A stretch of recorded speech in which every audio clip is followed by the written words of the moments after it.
Welcome to Unafraid Show Daily Live, where you get the best sports news delivered quickly with honesty. And, we're going to explain it to you. All right, so we have the biggest thing going on in the world right now, which is the Olympics. And it all started with the Olympic ceremonies, which drew the ire of many fans because they're like, it's too hedonistic, demonic, everything else. So we're going to address that and the boycott that is allegedly going on that we all know really ain't going on. And the other thing is, LeBron James is absolutely Captain America and the American dream. Like he embodies the American dream more than anybody in the Olympics right now. I mean, as much as anybody else can possibly do it. So we are going to examine that and the realities of that in just a second. But we're going to start with the opening ceremonies of the Olympics. There was, homosexuality, LGBTQ community. People thought it was demonic stuff going on, everything. And if you've ever been to Paris or been to certain countries, then you know that things are a little more liberal in certain places. But the idea that then there would be some sort of boycott against the Olympics, because I've heard people saying, I'm not watching the Olympics because of that. I'm not doing it. I'm like, what are you doing? Like, this is actually one of the greatest spectacles in the world. We're watching. Now, if you're a sports fan, on one hand, there is the greatest athletes in the entire world participating in some of the best events that you're ever going to see. You are literally watching the best people in the world, besides move for the United States, who fell during got tripped during the 800 meters, but we get it. In general, the greatest athletes in the entire world and the greatest people in their sports who have trained their entire life for these moments. So the idea that then we would then not watch the Olympics is lame.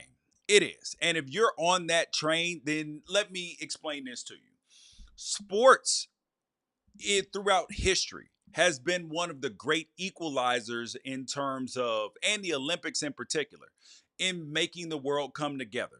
You look at Jesse Owens back in Germany, is nationalistic moments, and especially during an election year where tensions are high between the left and the right, Democrats, Republicans, independent, the old Tea Party, everybody in between. This is a time where we can come together as humans and people who love the red, white, and blue. People who, at the same time, can say, listen, I'm not happy about some things that are going on in the country, but you know what? The world ain't going to talk about us, though.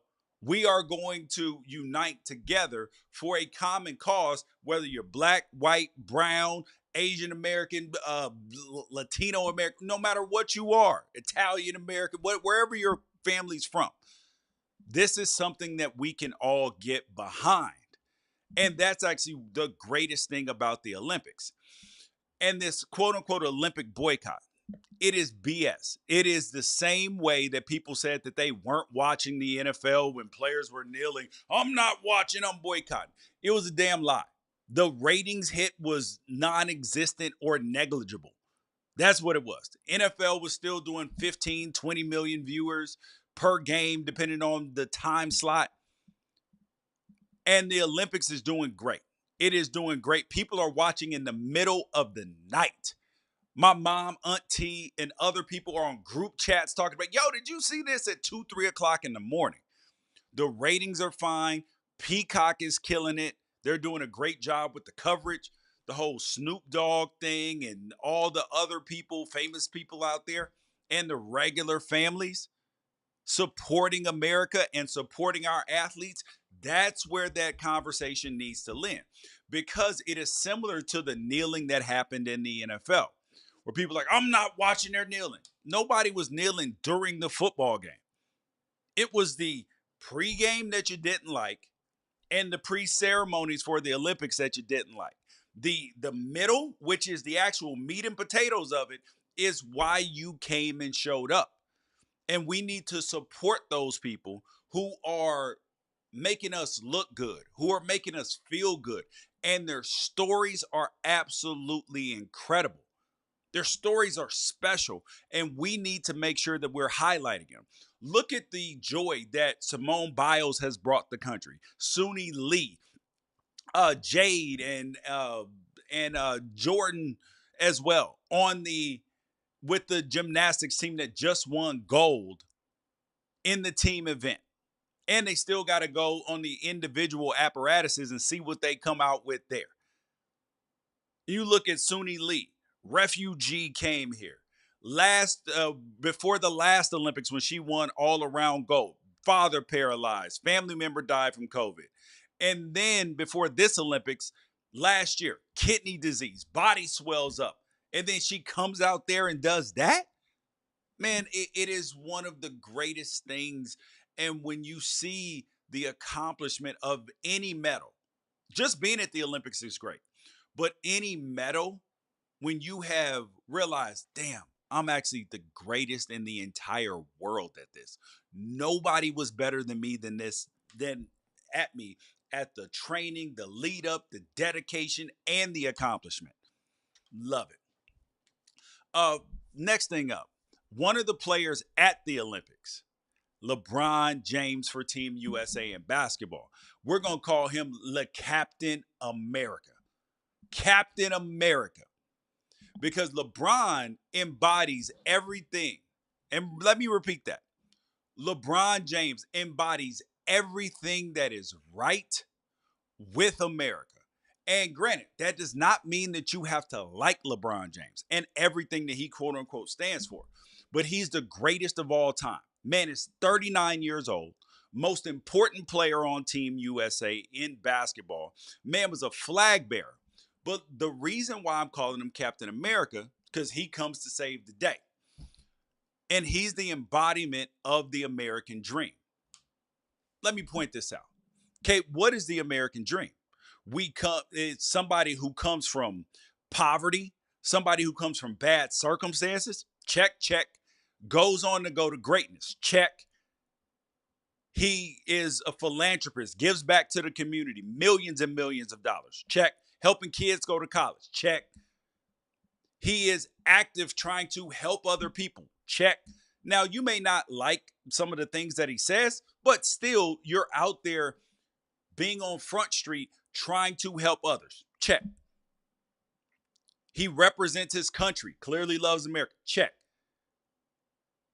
People criticize him there. Oh, he didn't like the election. He didn't, Black Lives Matter, whatever. Okay. How is there any difference in LeBron James or any other American saying that there is a problem with racism in the country, there's a problem here in the country, and I don't like it, and it needs to get fixed? How is that any different than the people saying America's broken, the leftists are going crazy, make America great again? How is it any different in terms of their love for America? It's not. It's actually the same thing. They just differ on what's wrong with America. That's where we need to turn this conversation. Because if we can understand that people on one side are saying, listen, that America has some problems we need to fix. Another side saying, America has some problems we need to fix. Oh, but at the end of the day, it all comes down to making the living conditions in the country better for everybody else. So LeBron's there. And then you look at Captain America as a father. Husband, no scandals. Oh, damn. This is the American dream. His friends came up with him. They're doing great things, contributing to society, doing dope stuff. Maverick Carter and Rich Paul and the rest of their crew. What are they doing? Out here doing dope things out in the world. If that's not Captain America, I don't know what is. And there's a lot of people who want to criticize for different reasons. But I'm going to tell you this, that I love what we're getting a chance to see.